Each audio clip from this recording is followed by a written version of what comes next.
પીયુ સાથે આજે તો શરત લગાવી હતી કે જેની આંખ પહેલા પલકાશે એને આઈસ્ક્રીમ ખવડાવવાની રહેશે અને એ આઈસ્ક્રીમ ખવડાવવાનો વારો સો હે ગાઈસ બધાને જય શ્રી કૃષ્ણ અને સોરી ગુડ મોર્નિંગ બોલાઈ જાય ગુડ નાઇટ કેમ કે આપણી આદત છે ને બોલાઈ જાય અને ગાઈસ આજે અમે શરત મારી હતી પીયુ સાથે કે કોની આંખ પહેલા પલકાશે અને એ આંખ પલકાવવા માટે જે હારી જશે એને આઈસ્ક્રીમ ખવડાવવાની રહેશે અને પછી તો મારી હારી જ ગઈ હતી કેમ કે એની આંખ પલકી જ ગઈ હતી એમ કહી હારી ગઈ ચાલ આઈસ્ક્રીમ ખાવા ચાલ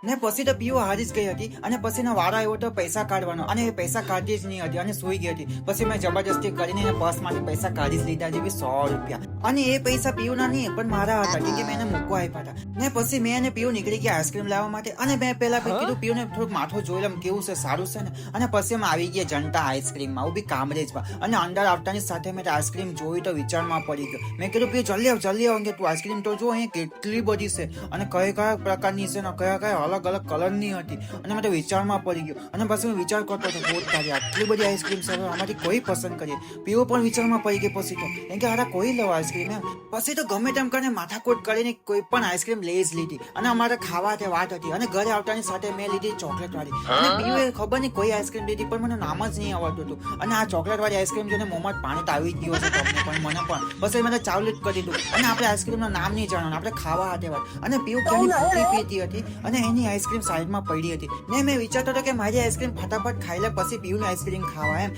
તો ફટાફટ ખાવા માંડી અને મને પણ ખાવા નહીં દેતી પણ મેં ચાલુ જ રાખ્યું ખાવાનું અને ખાઈ જ લીધી ને માંથી પણ આઈસ્ક્રીમ પછી તો